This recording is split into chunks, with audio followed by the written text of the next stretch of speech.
Welcome to the Stoa. The Stoa is a digital campfire where we cohere and dialogue about what matters most at the knife's edge of what's happening now.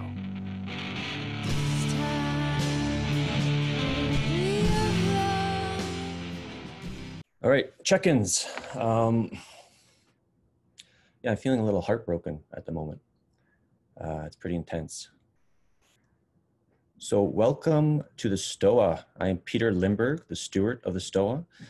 And the Stoa is the place where we cohere and dialogue about what matters most at the knife's edge of this moment. And today we have Chen, who's a Game B superstar, who's in Toronto, is currently in sort of the monastic academy near Toronto at the moment, or what is to be the monastic academy. And he will be hosting today's session. So I'll hand it to him. Maybe you can kind of just introduce how it's going to go today, Phil, and we can go from there. Let me just allow you to unmute yourself. There you go. Okay. Thanks, Peter. Apologize. In this Buddhist monastery, the internet might not be great, so Peter might need to jump in sometime. Hopefully you guys can hear me okay. But yeah, I'm Phil. Feeling a little nervous, a little tired. But yeah, very excited to facilitate this session with Jordan Hall today. I think I'm very grateful for him to be on this earth. He has influenced a lot of my thinking, especially around Game B and deep code. So today, this session will run similar to previous situational assessments. Jordan will spend some time giving his situational assessment. Then we will break out to a Q&A where he'll answer some of your questions. And how that will work is, if you do have a question, please write it in the chat box, and I will call on you to unmute and ask your question. If you do want to me to read the question, please indicate it when you write it down. So that's a brief introduction on what is going to happen today. So now I want to pass it off to Jordan. Guess what is alive for you?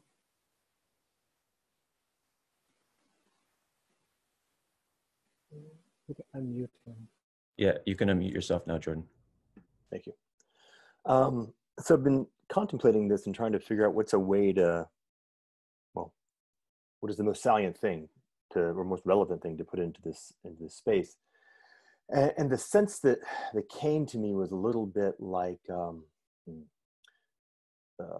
folding, the folding of layers of earth on top of each other that creates strata. So by the way, I just realized in my mind, I just activated a little bit of Deleuze up there. But my sense is that we will not meaningfully exit the liminal moment that, at least in the West, began with the way the coronavirus impacted our system.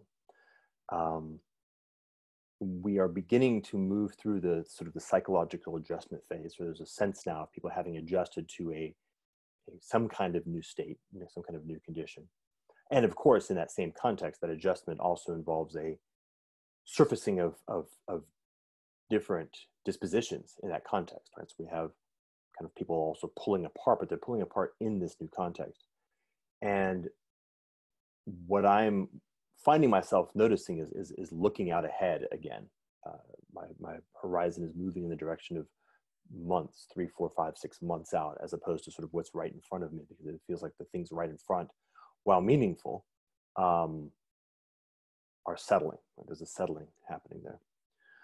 So on the one hand, I do continue to watch the events that are unfolding, and I think even, I apologize if it's not in this venue, but relatively recently, I remember talking about the thing to be watching now is the co-creative or the co-dynamic forces between the balkanization and authoritarianism as they pull back and forth against each other. Right? So like a very simple example is what happened in Orange County with the beaches. So we had some small loosening of restrictions, some small loosening of authoritarianism that unlocked a significant energy of people wanting to have more, well, to do some energy that had been constrained by that authoritarianism, which resulted in a whole lot of people going to the beaches, which then, interestingly enough, generated a pushback, like a stronger level of authoritarianism, which in this case was the governor in California said, okay, Orange County beaches are closed again. But, and this is the thing to keep your eye on, which then led to a pushback with, say, county sheriffs saying, we now are not going to enforce state law. And then these things move back and forth. So one of the things I think is very useful to keep your eye on over the next few months is that dynamic at all levels, like all fractal levels, even in your own mind. But I find my attention pulling forward.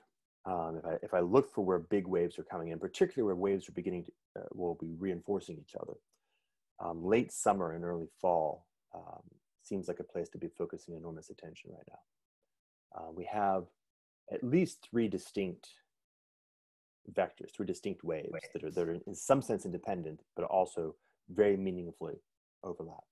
So we of course have the concern or the inquiry or the question about a quote unquote second wave, right, in the viral direction. And whether that second wave comes from one of 9 different directions, and by the way, there's at least 9 different ways it could show up.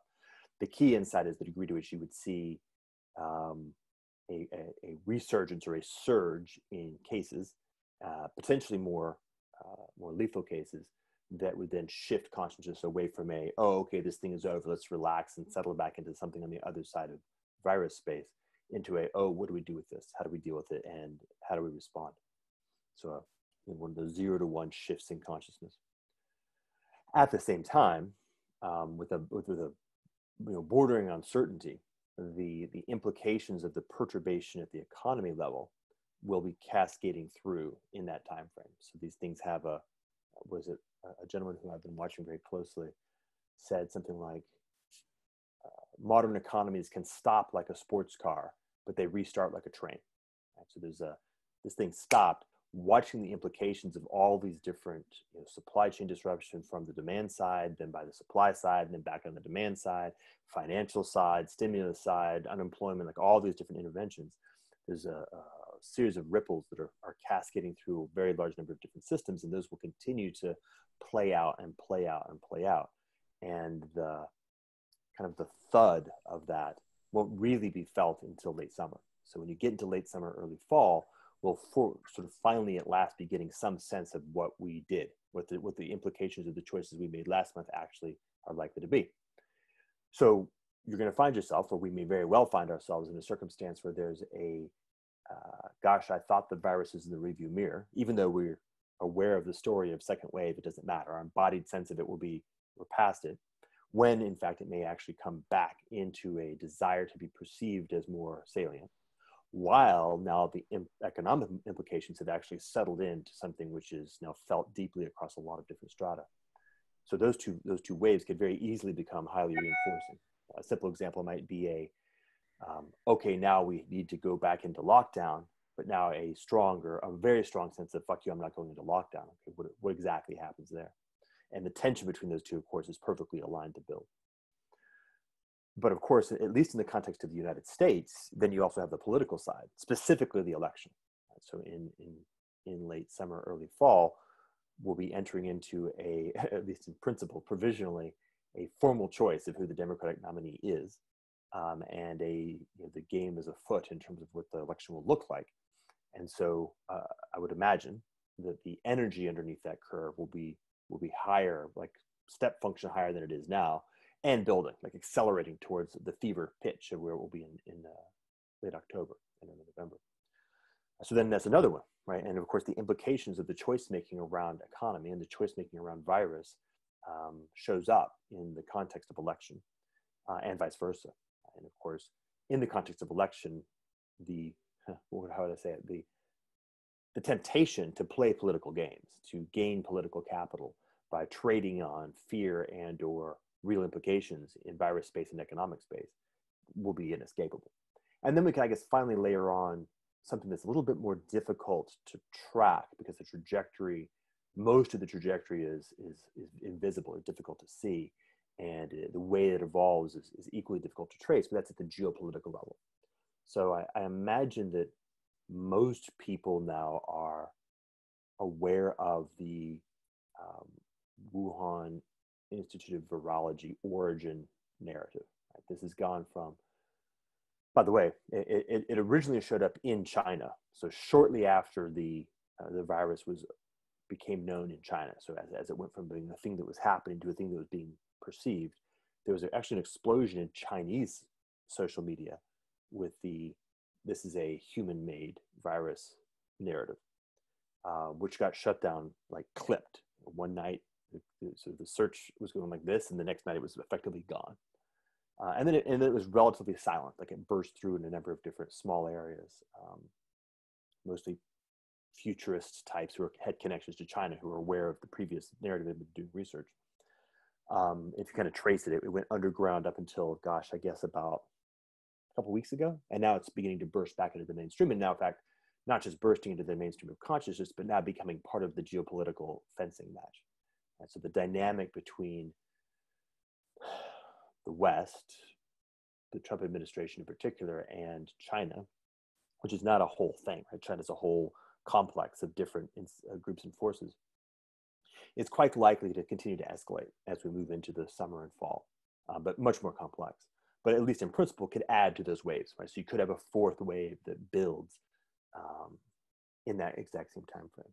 So I think that's kind of a good place to stop. I mean, it's very general, but in terms of orientation, the feeling I have is a feeling of maybe there's that certain class of roller coaster where you go up and you do a big dive, but that's actually not the real dive. Like you feel your stomach come up into your throat, but then you get the real big one. I get the feeling that it's going to kind of be like that. And that notion of layers of, like, you know, there's an infoldingness that we're in a liminal space and we're almost coming to terms with the liminal space. But before we can even, and by the way, I wouldn't necessarily recommend that we try to exit liminal space, but before we can come to terms with it, there's actually an infolding, another layer that comes on top and actually builds a strata of where we're at. And to the extent possible, it would be, by my sense at least, that to be able to orient to that pace, orient to that dynamic, and build the skillfulness of agency, of sovereignty in that context. And meta, I mean, not as just as an individual, but like this, but groups of people who are beginning to orient and be able to cohere around the recognition that it is only in creating relationality, discernment, integrity, sense making, and then increasingly effective collaborative choice making, that we can begin to form a ship that can actually sail these increasingly choppy seas. Okay, so I suppose that's that for now. All right, Jordan, thank you for setting the background. There's a whole bunch of people who came in, so I might reiterate the instructions again. We have like 79 people here. So if you have a question, please write it in the chat box. I'll call upon you to unmute and ask your question. If you want me to read your question, just indicate and I will read it out aloud for you. Unfortunately, with so many people, we might not get to all your amazing questions. So yeah, just letting you know that. I think I'll kickstart this in asking a question around, like, the first thing that came out to my mind is like, oh, I wasn't seeing, oh, this potential 4 different waves coming at the same time. Is there a good way to, I guess, prepare for that or watch out for that to see if it's actually coming?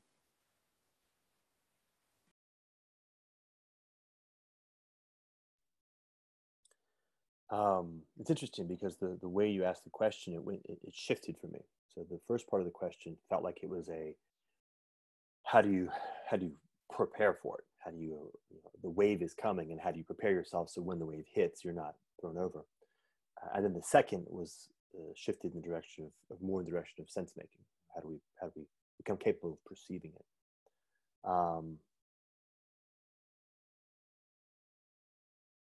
In the context of perceiving it, I mean, the medicine is sort of the same medicine we've been talking about for quite some time, which is just to continue to cultivate your sense-making network. A very simple approach, which we have available to us right now, would be to go back and try to identify the nodes of the individuals, and not really individuals, but actually they are collections of individuals that did the best job in January, February, and have continued to maintain quality. So you could just kind of go back and do an audit and find individuals who really seem to have had high quality perception and maintain integrity of their communication through that arc. And gather them, just write them down, put them in a spreadsheet or something, and keep an eye on them. And by the way, and this is actually a technique that I use quite often, the exact inverse is also quite useful. So let me think. Oh, okay. For example, I think I even mentioned this in a Facebook thread. Whenever I see the word debunked, I assume that it means exactly the opposite, which it means pay attention to the thing that is being claimed to be debunked. It doesn't mean that the thing that is claimed to be debunked is true, but what it means is pay attention here, like dig here a little bit more deeply, because somebody somewhere, and maybe not consciously, really doesn't want you to pay attention to that. So there's circumstances also where there are sources of sense making, and mostly these are now sources of news, that are so obviously bad signal. How do I say this? They're not just noise though, they're actually extremely high quality signal in the inverse direction. So those are also useful, like have them. And where you see that almost clumsy effort to steer your attention, you can also use that as signal. Say, okay, cool, I'm seeing the signs of desires or efforts in the war on sense making, to control the narrative, to bind my mind to a particular frame. Okay, great. I now have enough capacity to actually use that as a counter signal, and that orients me more effectively. Like I'm sort of able to parkour off the wall and bounce back in the other direction. So I think both of these are quite true. And then it's the basic what would you call it, like cross training. You tune into yourself, check in with your body, see where your own narratives pop up, the way that you delude yourself, the way that you avoid certain things, and continue to kind of build that, because over the next couple of months, we do in some sense have a slowing down, I would propose, or at least I expect. So this is a good opportunity to actually take some deep breaths and kind of rebuild out those capacities and retune your sense-making environment at the individual level. In terms of preparation, actually like being prepared, I would actually take the more aggressive approach. This is an energy, this is a wave of energy that's coming through, and what would be ideal is to actually turn yourself into a spring, turn yourself into an engine that could find a way to convert that energy into something that then directs back out in a way that creates the change you want to see in the world. What exactly that looks like is certainly not trivial, but again, you can always use the basic rule. There's something of how that shows up in yourself, and then there's something that shows up in your relationships as that becomes a larger fractal. So practicing teamwork and learning how to actually produce results. And by the way, thinking about, how do I say this? There's an inhibition on change, an inhibition on possibility that shows up in our own sensibility of what is in fact actually possible. Most of the time, not most of the time, oftentimes we limit what could happen ourselves, like we preempt change by inhibiting our own willingness to try. And by the way, in many cases, that's actually perfectly reasonable. That's actually a very good choice. Most of the time, carefulness is the right response. But sometimes boldness is the right response. And so sort of practicing boldness might be a very useful skill. Rock climbing or whitewater rafting, or these are just metaphors, but or in fact actually practical, but practicing the fine art of learning how and when to move into it's time to attack. It's time to make bold moves into possibility and feel what that energy feels like. This Chronos Kairos distinction. Capoeira. Yeah, if you have access to a capoeira domain, that might be a very good skill. Like practice learning how to move from the dance that is the dance to the music to the dance that has suddenly morphed into kicking somebody's ass or a whole group of people's ass, still to the music. All very metaphorical, but that's one. I think that's probably the most fundamental, the most globally true piece. We can get into details if you'd like. Appreciate that answer. Many great questions coming in the chat, so thanks everyone. What's calling to me is the one that Brad Babines. Can you unmute and ask your question? Hi, can you hear me? All right, great. So Jordan, thanks for doing this. My question was mainly around the game B scene. I see a lot around group coherence and sense making, which is very much needed, but I'm finding as we're trying to self-organize, there's very little work or discussion about group cohesion, meaning the ability for a group to stick together. So one's more about sense making, the other is about the ability to stick together. They're very different. Do you have any starting points or suggestions about what materials, guides, or areas would you look into for people who want to self-organize and focus on group cohesion? Well, that's not the way. I don't really think in that fashion. I don't read books to get guidance, so I don't have that. But what I would suggest is that generally speaking, the answer to cohesion is embodied complexity, which generally speaking means actually do something. So, for example, if you've ever done like an outward bound program, where you can get 12 people and you have to navigate from point A to point B through trial, like you have to learn how to climb a wall and descend down the other side of the wall and build a raft and cross a river, actually solve real problems. What's amazing is that that's a completely made up domain, right? There's no particular need to do it, but that like these micro, it's the notion that the complex environments have these micro relationalities. Sorry, in my mind, I'm looking at you. I may actually be looking off into the corner. So to build cohesion requires to actually undergo something in reality together. And the more embodied it is, the better.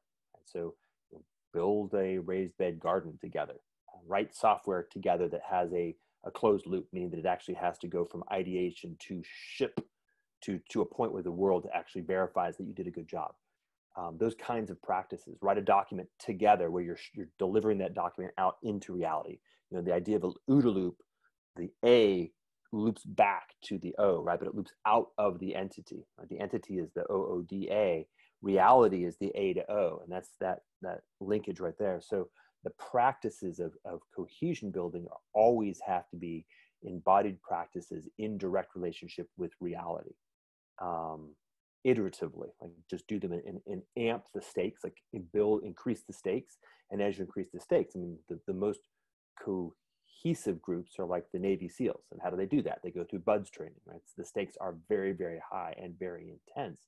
And though what they generally do isn't meaningful, I mean, carrying a log through the mud or getting on a boat and as the waves are crashing isn't meaningful, but the reality is that to practice against reality, to practice against nature, such that the group has to discover its embodied capacity as humans to learn how to trust and how to build the strength of the binding. Those kind of move from covalent bonds to ionic bonds, and then from ionic bonds to 3 electron ionic bonds. That is done in doing. Very cool. Sorry, I'm trying to find the question. Jacob, could you unmute yourself and ask your question? Sure. Hello, Jordan. Good to see you. So what's your sense with what's going on at the spiritual layer, since you spoke on the Stoa about spiritual crisis? And also as you're talking, I'm sensing that the answer is going to be something to do with a kind of listening. I'll leave it at that.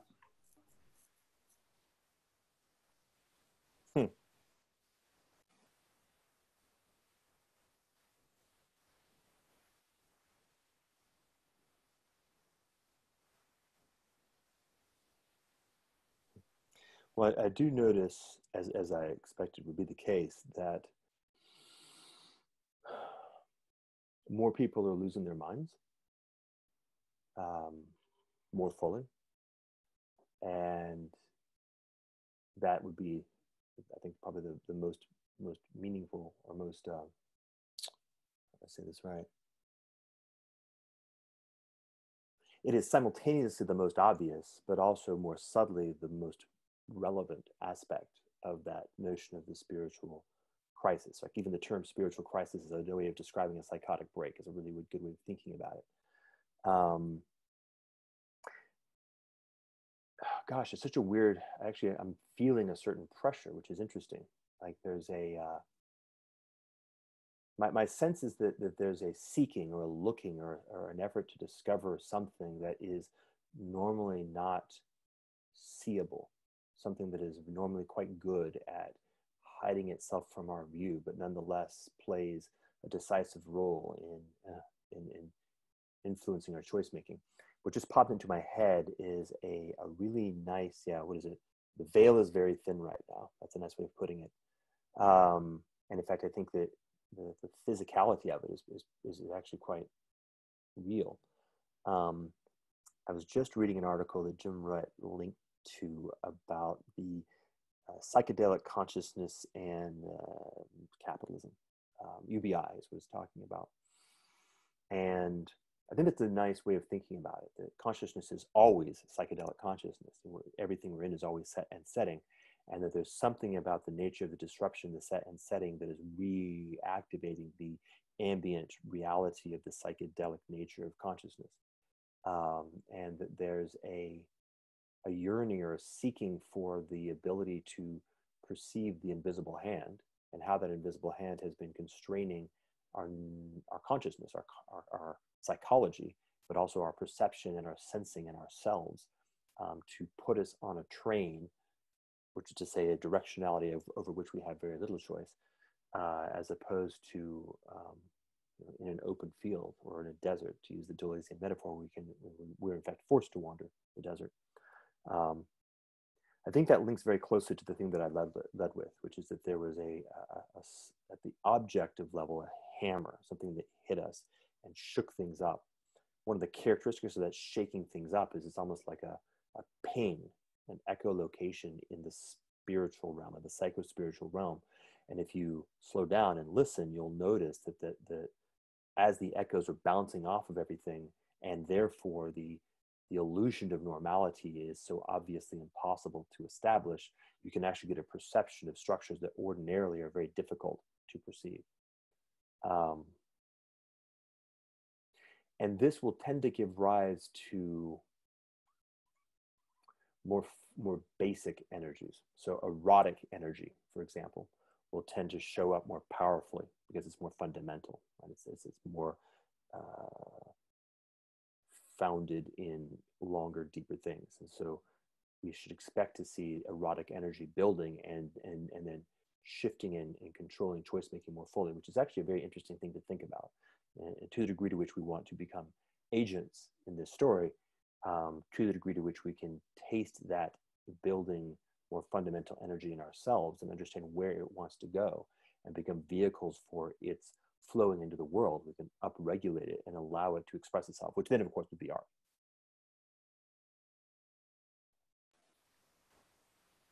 You may have already answered this, Jordan, but I'm thinking about pushing into some positive light with Kim's question. Can you unmute yourself?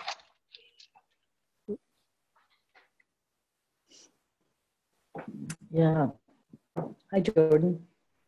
You just went blank. I'm just going to assume that you're still there. Can everybody else see? I can't see you. I can see you on the side. My question is kind of along the lines of what you're doing. We're talking about this morning. It feels like in this sort of build up and this sort of shaking the web and it going out further, us getting a little freedom in the summer, us getting then shaken up again, and then the election coming out. This is a time, it's like a really specific and special time that we can be paying attention to. And are there ways we can maximize this period Yeah, and just do the greatest advantage of the greatest good. Thank you. Yeah, thank you. The thing that popped into my head, and I think I really like the way that you used a particular metaphor, at least the way that it showed up for me, was this notion of shaking the web. The idea of a spider at the center of a web and things hitting it and shaking it and kind of coming through our feet. The next thing that popped into my head was just, I'm not sure that it was linearly related to what you were saying, but it feels like it's very important, is to say, okay, look, here's the reality. Every institution is made up. I think it's super important, right? The game A, game B language was invented to present into consciousness the reality that other than those things that are strictly natural, like biological in nature or physics, everything else is a game that we made up. We're playing the money game, we're playing the government game, we're playing the how we live in family game, like all that stuff. And it's okay to notice that there ain't nobody in charge. And it's okay to realize that there are no adults in the room. I don't know if you've spent time interacting with the people who are officially leaders. They really aren't any more mature, wise, or sophisticated, or capable, or strategic, or intelligent than anybody else you've ever met. On occasion, there's a few folks out there. There's obviously the average variance, but pick a group of 180 people who kind of gather together. You've got a pretty sizable slice of the whole of human population, broadly speaking, at least in terms of competence, not necessarily in terms of perspective or background. And that is not grounds for concern. This, I think, is the point, is it is grounds for responsibility. Like, okay, we're playing a game. The game sucks. And it's getting worse, right? It has all kinds of negative constraints. In particular, it produces people in a very unfortunate way. But now we are able to see that it's also not particularly effective at doing the things that it's supposed to do, like managing simple things like making sure masks are produced and delivered to places. Like even if the thing it claims to do well, which is material economics, it's beginning to have real challenges. Okay, cool. Why don't we design a new game? And here what I would do is I would insert the framework or the mechanism that I put out ever so long ago, which is to say, look, there's kind of 3 layers, and they're very distant, almost like temperature layers in the ocean. There's the game B story, but the game B story is not yet right here. Like I don't expect, at least, I may be wrong, but I don't expect that we can just sort of teleport to game B. Teleportation is awesome, but I think it mostly just lives in Star Trek. We have to journey to game B. So there's a journey and there's a transition, right? So that transition B is crucial. And the transition B will inevitably the first step will have 2 really interesting characteristics. One characteristic is that we'll look a lot like where we are. And so in many ways, it will look like it'll be in the adjacent possible. So A, it will be possible, and B, it will be adjacent, right? So there'll be a step, and you can look around and say, okay, things haven't changed that much. On the other hand, things will have changed completely. The metaphor that I really liked is that there's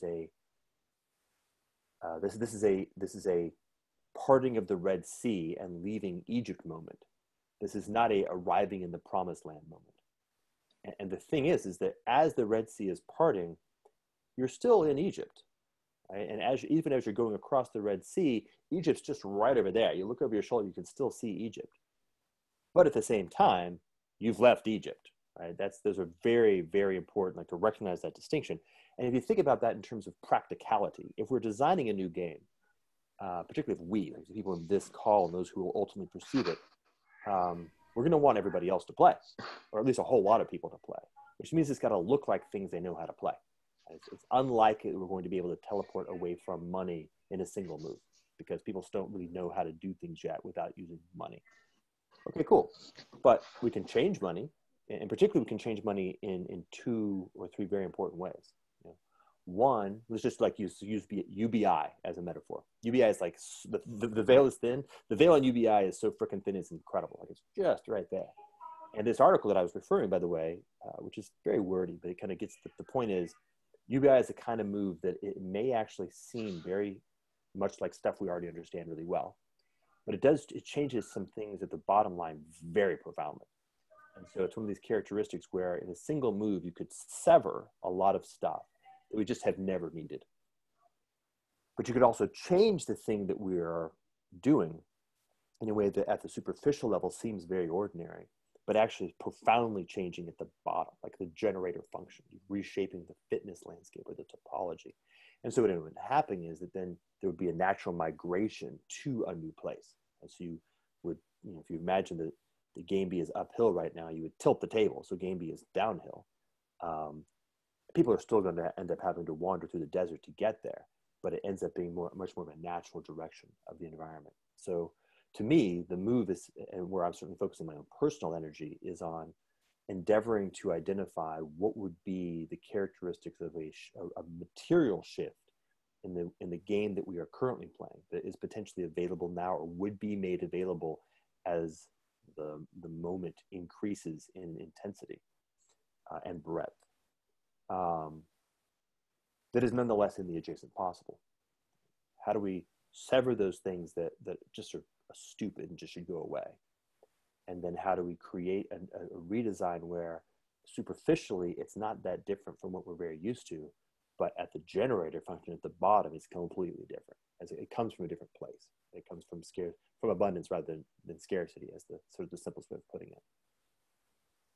I hope that was helpful. It's helpful for me. I've seen this question a couple of times. I think the last one I see from Joe. Can you unmute and ask your question? Sure. Hi, Jordan. My question comes about, in one of your recent talks, you mentioned, or someone asked you about Ivan Illich, and you said that he got most right on education. So I've been reading him since the last time you spoke about him. So the question goes like this. It says, so paying attention to the sort of game B crowd and other sort of anti-institutional thinkers, it sort of reveals a world which is existentially fragile. It actually punishes virtue, and it's constantly transferring wealth from people who are vulnerable to people who are in positions of strategic leverage.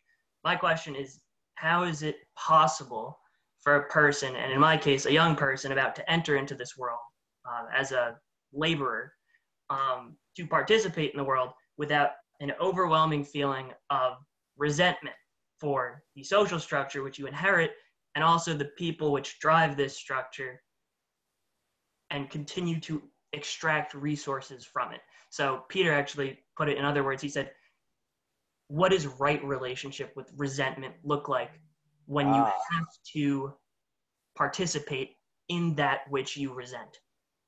Nice. That's beautiful. I like it. So what I think Nietzsche actually made a very nice distinction between resentment and ressentiment. So avoid ressentiment, like really seriously, deeply. Ressentiment is what happens when you have internalized resentment and have created a narrative, an ideology that, how do I say this right?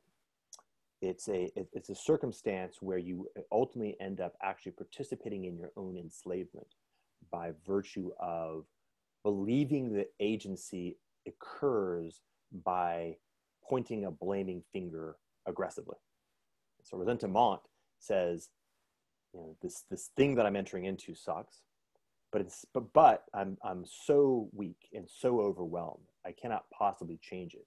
So what it does is instead of having real agency, it invents false agency and says that, oh, well, pointing my finger at it and complaining vigorously about it is agency per se.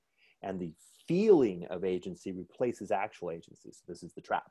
And of course, at that point, you're hopelessly trapped because you also are easily manipulated into just, you blame them, they blame you. Everybody feels like they're self-righteously exercising their feeling of resentment, and nothing changes.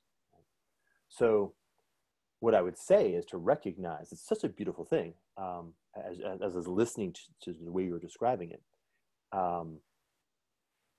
the feeling of resentment, just like the feelings of anger and of fear, is a perception, first and foremost, of a state of reality that has a wrongness to it, and an awakening or an activation of an energy in self to respond to that wrongness.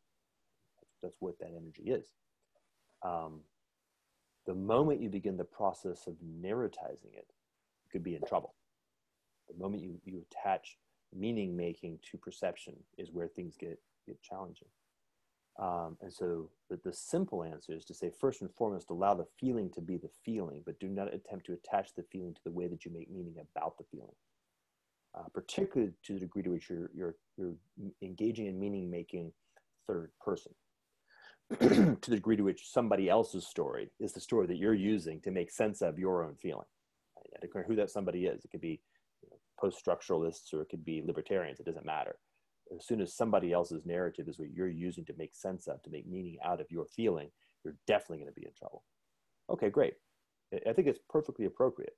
I think it is accurate to feel resentment in that context. And that is the appropriate emotion, that's the appropriate feeling. But then you say, okay, well, what does resentment do? What resentment does is resentment orients me towards a wrongness. Okay, cool. Now I know which direction is, if I'm sailing a boat, I know which direction the wind is coming from. But then you have to be very serious. Then you have to say, okay, strategic effectiveness cannot be surrendered for a feeling or a sensation of effectiveness. I have to actually recognize that the only way to resolve the resentment is to actually resolve the situation that I find myself in. And that has to be recognized as decidedly non-trivial. In fact, it may take generations. I may be fucked in terms of this thing, but I may be able to cast the movement that orients enough people to be able to slog directionally such that 3 generations hence, this thing that is wrong is no longer happening.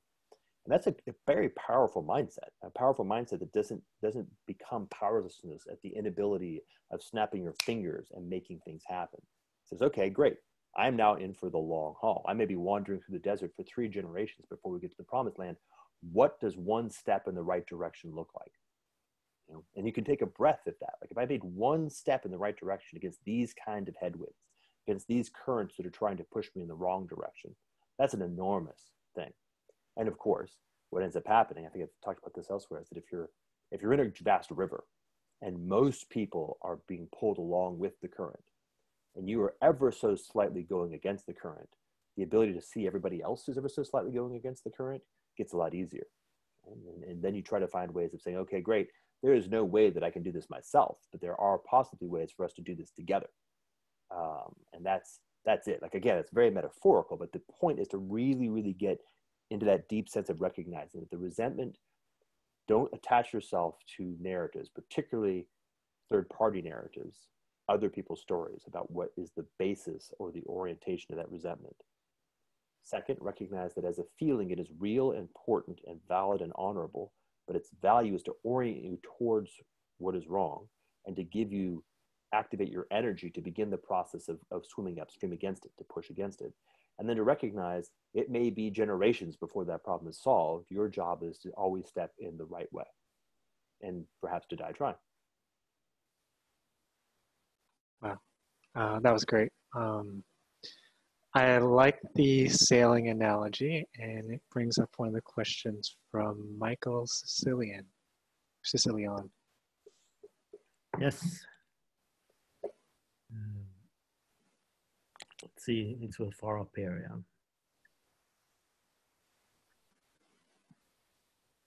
yeah. Yeah, hello, Göran. My question is, what are your thoughts about the new roles and identities we have to start playing with and training and maybe employing to sail and navigate this increasingly shopping sea, like the VUCA world, someone talking about the game B world as well. But what steps can we take now and start training and playing with new roles and identities, like reframing and renaming old roles or completely new roles? Yeah, so the thing that first pops into my head is this notion of stem cell. And to make that a little bit more clear, what I mean is there's potential or potentia, and there's actual. And I would say one of the primary addictions or maladaptions of the world in which we currently live is an extraordinary bias towards identities that are actual. gosh, I'm sorry. I have so many things going on in my mind visually. I'm having a hard time remembering, one, what is already in your head, and two, what I've already said. So what I mean by actual is it's like this. Have you ever played a brand new video game? Like you're playing a game, I don't know, Civilization or something like that, where you've never played it before. And so or puzzle, I'll use purse. So I've got a puzzle, it's in the box, I take the pieces, I dump them out on the table. And there's a moment of intense mystery. Oh, I wonder what this is gonna be. Okay, that's firstness in the Persian sense. And then there's the moment at which there's a transition from that to something that has now a bounded domain. There's an actuality to it. You found the corners and the edges, and the puzzle now has a certain, whatever happens, it's gonna be inside this box. That's the transition into the actual. Then there's the movement from secondness to thirdness, and again, in the Persian sense, which is the process of getting really, really good at optimizing for that puzzle, right? You sort by colors, you identify what are the shapes that matter, like you begin the process of solving the puzzle. So our world is a world that lives in thirdness. Right? It's a world where identities are identities that are optimized for being pieces of a machine that is itself optimized for solving problems that were pulled out of the mystery well before our grandparents were born. Okay, in this new environment, there is an equipoise between the potential and the actual. We always return back to the bottom of the U, I guess, to use that terminology. We go into being tissues, we become heart cells or nerve cells in an organism, and then we return back to being stem cells. Right? So the primary identity is that identity of the polymorph, the identity of the stem cell, the identity of the thing that is fundamentally oriented towards the relationship between the potential and the actual, that has the capacity to sense in the subtle the possibilities that are emerging and is not in any way yet binding them or constraining them by preconceived structures in the actual, but is actually allowing them, say pluripotentiality, thank you, allowing them to show up, and then has a skillfulness in the time that is right, in the time that is not too fast or too slow, to render them into the actual, but then not to become bound to that. Right? So that I'd say is the fundamental. Now, of course, what that means is that the actualizations, the identities that in some sense we can put a pin and write a name against, are now very large. I wanted to say infinite, but I have to hesitate because it's not strictly infinite. It's that thing that is the limit as x approaches infinity. There will be innumerable identities, and one will flit in and out of them. It may in fact spend many, you may be a given identity structure for minutes and then flip to another one in serial, and you may pull in and out of them as well. And I think that's the key, right? That notion. And Deleuze actually nailed this in the Postscripts and Society of Control. So if you're going to double click on that and look at what early 90s language for that looked like, it creates a nice parallax. But I think that's the essence of it, right? The essence is building fundamental skillfulness in being a stem cell and being sensitive to the relationship between possibility and actuality, and learning how to develop a meshwork and to spontaneously form the identity structures in yourself and in others in relationality that are necessary to construct a machine that can actualize potentialities in bespoke in response to what's happening now, but never become bound in them, and then be able to revert back very fluidly. And by the way, this is not in the least bit theoretical. These skills have been developed in, say, for example, in the special operations community over the past 20 or 30 years because of the necessity of not binding yourself to particular skills and actually learning how to become hyper generalists, like hyper competent generalists who can build, because they're so hyper competent as generalists, they can optimize for specifics in bespoke locations, solve the problem on the ground that is actual and requires that level of specialization. And sometimes you need to become a plumber and then come back up. And think about that again very practically. Like, think how quickly these days we can learn new skills. I actually thought it'd be a very nice game to play, is to ask people, what new skills have you learned under quarantine?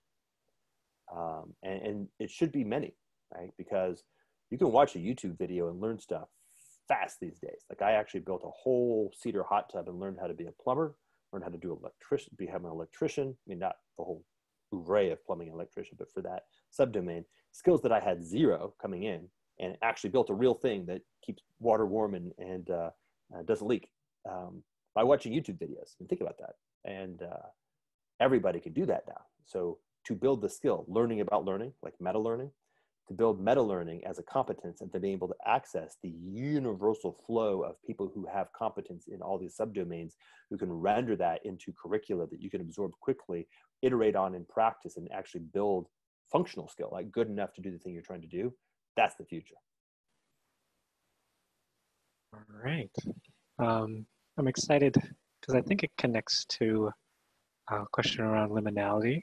It's one that Peter put the first question in the chat that we finally could get back to it. So I'm going to pass it to Peter to ask his question. All right. It feels like this one has already been answered, but maybe I'll ask it anyways because the frame might inspire some thoughts. This is the very first question. So 1, how are you building right relationship with the liminal? And B, how do you recommend others in the general sense build right relationship with the liminal? Okay, so let's see. Well, I certainly, hold on.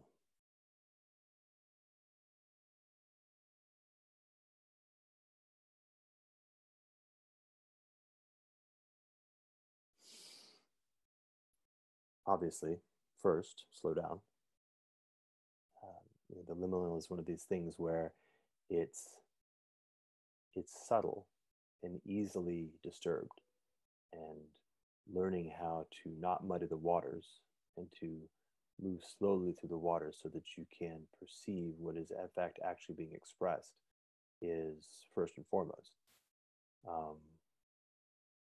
The liminal teaches us how to perceive the liminal.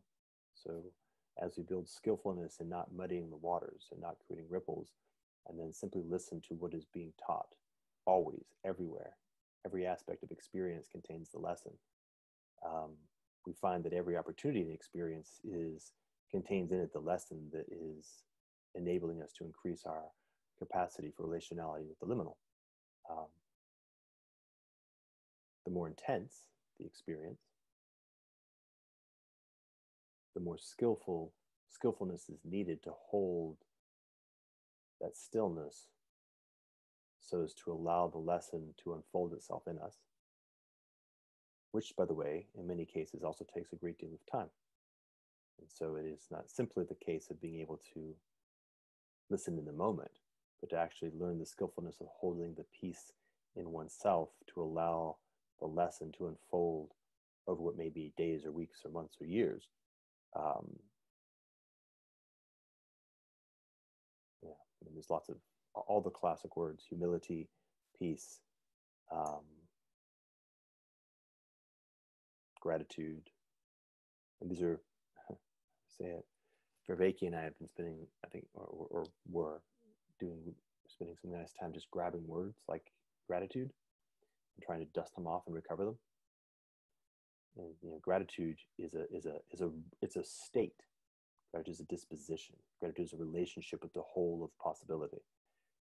You can have gratitude for something, but that is very much a denatured example.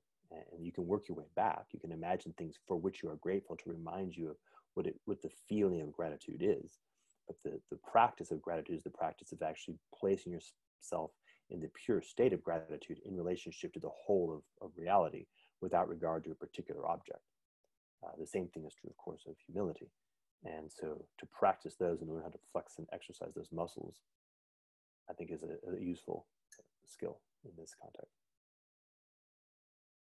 So what I'm getting from that is the felt sense reality of something like the liminal, just really sink into that and sort of map that over with the concept.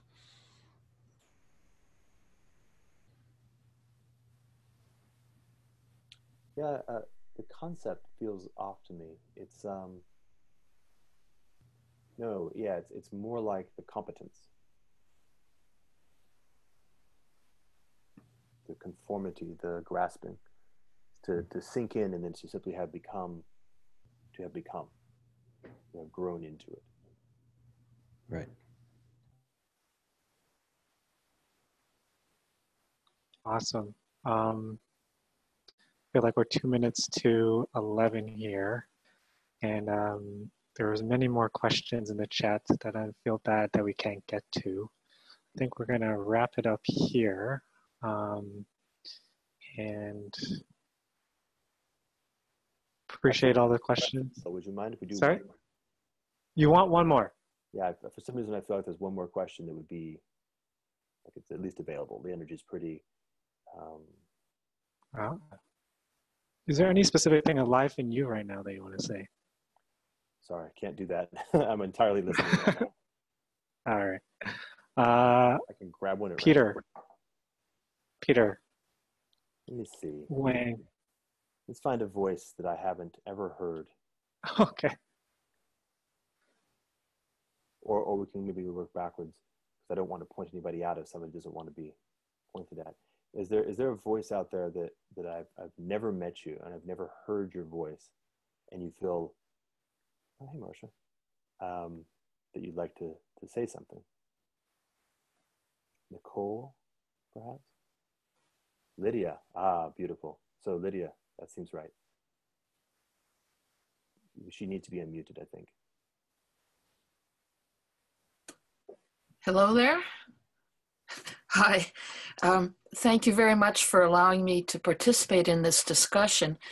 I don't have the multifaceted ability with language that is being demonstrated by the level of conversation here, but I'm getting what meaning I can in what way that I can.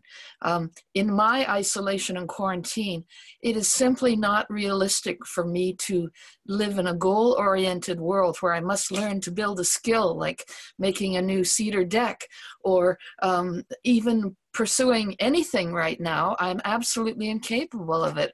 All that I really want to do is extract meaning at a much deeper level. And those of you who have the mechanistic skills to be able to manipulate language like this, I'm in awe of you, but it's simply outside of my capabilities. However, thank you for letting me put my 2 cents in. Very nice. The thing that I feel when I hear that is this. I suppose what resonates with me is a desire to build a skill, is to build skillfulness, which is to increase capacity in any way at all, of any sort. So to choose to participate in this particular call, and as you say, to be gathering the meaning that you can, is the sort of thing, at least that I was endeavoring to talk about. But I like also the fact of the recognition of the location of everyone. Like that story that, what was that person's name? I lost him. It's weird, everybody's face got scrambled. About being in the river. Everyone's in the river. Resentment, it was the resentment story. Everyone's in the river that they're in. And no one has an obligation to do more than in fact just orient in the right direction and take the step that they can take. Right.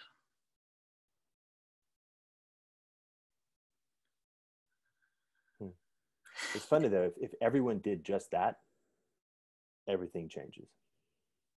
Wow. All right, Philip. Okay, thank you. I was just feeling moved by, and I think this is a good place to end it off. I want to say thank you to Jordan for your time and answering all these questions and all the great questions that came about. Sorry I couldn't get to all of them. I know it's hitting past 11 in case people have to run. I do want to plug one event that's happening tonight. It's called Seduce/Steal the Culture. It's on the website at thestoa.ca. There are many, many more events throughout this week, and that you can check up on that website as well. And I think Peter and I view the STOA as a gift to all of you. And if you do want to support the STOA as a gift as well, you can check out thestoa.ca/gift to learn more about that. I want to pass it off to Peter if you have anything last things to say. Nope, I'm good. Thanks so much, Phil, for kicking ass today. That was awesome. And Jordan for coming on. Kira And, Kroger, KM@gmail.com. Kira. Yeah. So thanks everyone for coming on. That was great. Here's that link. Which one, Jordan? To the article about UBI and consciousness. It's long and it's wordy, and I'm not sure it's going to be everybody's cup of tea, but it was what I was just reading, and somebody asked for me to link to it.